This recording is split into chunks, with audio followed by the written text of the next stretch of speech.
Iran America में बातचीत में शहमात का खेल चल रहा है। ट्रंप की धमकी के बाद अब ये बातचीत बेपटरी हो गई थी, लेकिन अब फिर ये शुरू होने वाली है।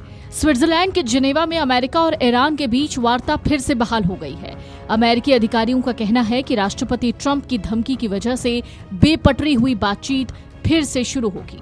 एक रिपोर्ट के मुताबिक अमेरिकी अधिकारियों ने बातचीत देर रात तक जारी रहने की उम्मीद जताई है। इससे संकेत मिल रहे हैं कि तमाम तल्ख बयानों और तनाव के बावजूद दोनों पक्ष बातचीत का रास्ता पूरी तरह से बंद नहीं करना चाहते हैं। हालांकि इन सब के बीच एक इंटरव्यू में राष्ट्रपति ट्रंप ने कहा कि अगर ईरान के साथ समझौता नहीं हुआ तो अमेरिका दोबारा सैन्य कार्रवाई कर सकता है। उन्होंने यहां तक कह दिया कि जरूरत पड़ने पर अमेरिका रणनीतिक रूप से बहुत महत्वपूर्ण होर्मुज स्ट्रेट पर नियंत्रण भी कर सकता है। ट्रंप के इस बयान ने वार्ता के माहौल को अचानक से तनावपूर्ण बना दिया है और ईरानी प्रतिनिधिमंडल ने इसे बातचीत पर दबाव बनाने की कोशिश बताया है। अब एक रिपोर्ट तो ये भी कहती है कि ट्रंप की टिप्पणी के बाद ईरानी पक्ष ने कुछ वक्त के लिए वार्ता की गति धीमी कर दी। हालांकि ईरान से जुड़े एक सूत्र साफ कह रहे हैं बातचीत पूरी तरीके से खत्म नहीं हुई थी, बल्कि केवल अस्थायी रूप से रुकी थी।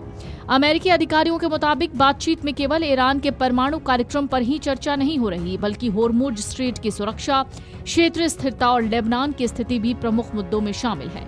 अमेरिका चाहता है ईरान अपने परमाणु कार्यक्रम पर ज्यादा पारदर्शिता दिखाए और क्षेत्र में तनाव कम करने के लिए ठोस कदम उठाए। लेकिन इसी दौरान एक और खबर सामने आई। खबर ये थी कि ईरान की एक न्यूज एजेंसी के मुताबिक अमेरिकी राष्ट्रपति ट्रंप की धमकियों से नाराज होकर ईरानी टीम ने बातचीत बंद कर दी है। एजेंसी का कहना है कतर के प्रतिनिधिमंडल से मुलाकात के बाद ईरानी टीम उस इमारत से निकल गई जहां अमेरिका के साथ बातचीत हो रही थी। पहले दोनों पक्षों के बीच हाथ मिलाने और ज्वाइंट फोटो सेशन की योजना बनी थी, लेकिन ईरानी टीम ने इसमें हिस्सा लेने से इनकार कर दिया। एजेंसी का यह भी दावा है कि बातचीत शुरू होने से तुरंत पहले ट्रंप ने ईरान को धमकी दी थी। इसमें उन्होंने ईरान से लेबनान में हिजबुल्लाह को रोकने को कहा था और ऐसा न करने पर ट्रंप ने फिर से ईरान पर हमला करने की धमकी दी थी। ट्रंप की इस टिप्पणी के बाद ईरानी टीम का नेतृत्व कर रहे मोहम्मद बाघेर गालिबाफ ने कहा था कि ईरान अमेरिकी धमकियों से डरने वाला नहीं।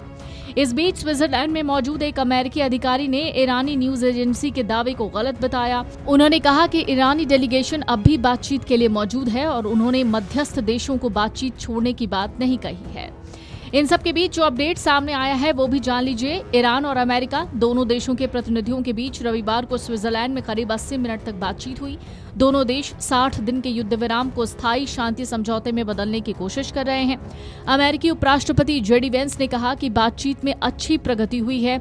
उनके मुताबिक दोनों देश मिलकर शांति और समृद्धि को बढ़ावा दे सकते हैं और ट्रंप अगले 10 साल में पश्चिम एशिया की तस्वीर बदलना चाहते हैं। इधर ट्रंप ने कहा कि ईरान लेबनान में अपने समर्थक हिजबुल्लाह को तुरंत रोके। उन्होंने चेतावनी दी कि ऐसा न होने पर अमेरिका पिछले हफ्ते से भी ज्यादा सख्त कार्रवाई करेगा। लेबनान के स्वास्थ्य मंत्रालय के मुताबिक 2 मार्च से अब तक 4106 लोगों की मौत हो गई है। 12153 से ज्यादा लोग घायल हुए हैं। वहीं इजरायली सेना प्रमुख इयाल जमीर ने कहा है कि हिजबुल्लाह के साथ लड़ाई दोबारा शुरू हो सकती है।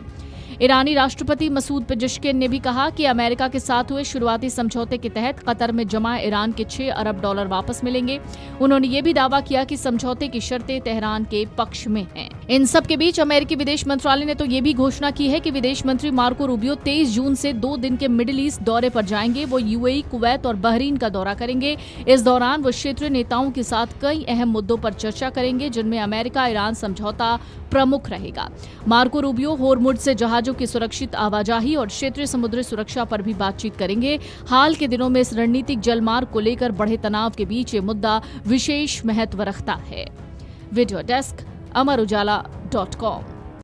अगर आप ये वीडियो YouTube पर देख रहे हैं तो हमारे चैनल को सब्सक्राइब कर बेल आइकन दबाएं और Facebook पर देख रहे हैं तो हमारे पेज को लाइक करें।